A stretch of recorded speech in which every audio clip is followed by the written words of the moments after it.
Peindre sur carton? Est-il possible de peindre sur carton? Alors il existe de multiples supports pour peindre l'acrylique. Que diriez-vous d'essayer de peindre sur carton? Eh oui, regardez cette peinture, elle a été réalisée sur un carton, un simple carton d'emballage. Ça représente deux avantages. D'abord, c'est très économe, et ensuite, c'est un fond coloré très sympa avec un beige moyen très agréable. Alors si vous débutez, essayez le carton, ça va vous libérer, ça donnera une touche beaucoup plus souple, beaucoup plus spontanée, sachant qu'on peut jeter le support facilement et recommencer des tas de fois. Et puis vous allez essayer peut-être des touches plus larges, plus spontanées. Venez avec moi, je vais vous montrer ça. Eh oui, aujourd'hui nous allons peindre sur un simple morceau de carton, vous voyez, qui provient de l'emballage d'un réfrigérateur. Donc en fait, ce morceau de carton va nous permettre de mettre en place une ébauche, une grisaille, avec seulement trois couleurs que je vais vous montrer. Vous avez ici de la terre de sienne brûlée, ici de l'ombre brûlée, un bleu primaire et du blanc. Et voyez, simplement avec ces couleurs et ce blanc, on va faire la mise en place de la grisaille. Alors pour les couleurs foncées, notamment dans la forêt et sur les rochers, je vais utiliser un mélange d'ombre brûlée, de sienne brûlée et un peu de bleu encore pour intensifier si besoin. Pour les tons moyens, le pinceau est simplement frotté sur le carton et enfin, je vais utiliser du blanc légèrement teinté de bleu pour les zones claires, notamment pour l'écume de l'eau. Et voilà, cette première étape est maintenant terminée. Vous m'avez vu utiliser pour ça un pinceau large, à soie souple, et beaucoup de peinture foncée sur le haut, plus claire, donc du blanc sur l'écume de l'eau, et toujours des touches très larges, très spontanées, pas de détails, juste des grosses touches de peinture pour avoir justement cet aspect impressionniste pour pouvoir passer maintenant à la couleur. Désolé, vous ne verrez pas l'étape forêt, j'avais oublié de vérifier la batterie de ma caméra.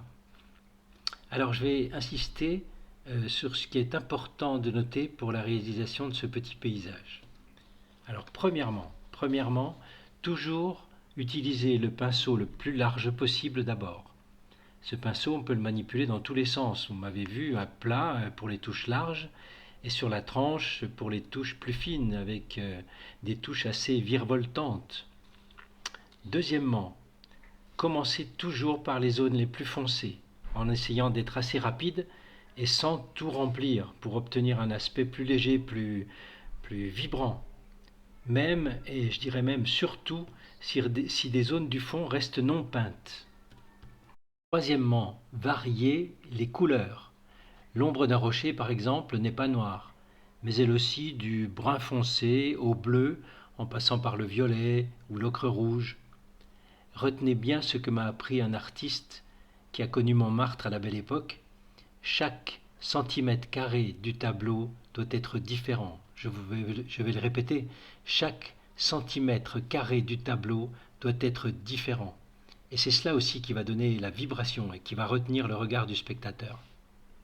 Quatrièmement, pas de détails avant la fin du tableau. Et ça, c'est peut-être le plus difficile. Pour cela, tenez le pinceau par l'extrémité du manche.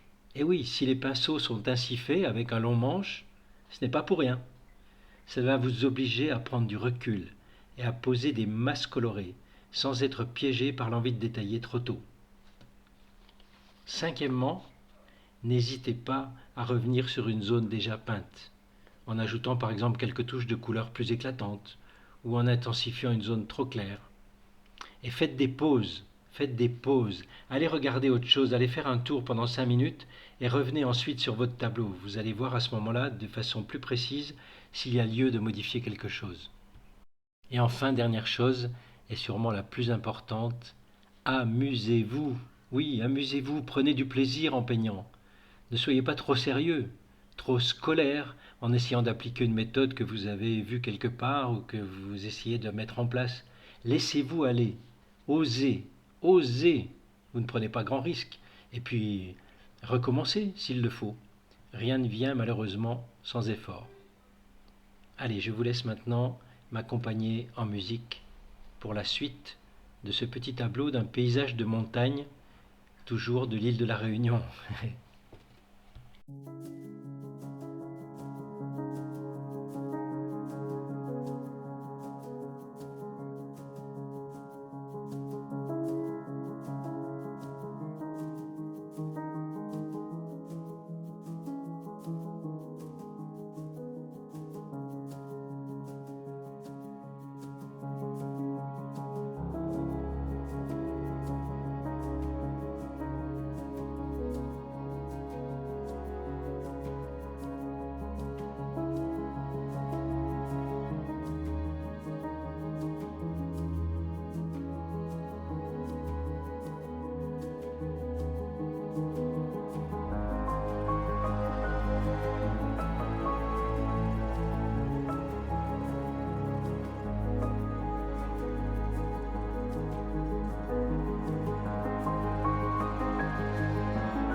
Voilà, vous voyez que c'est possible.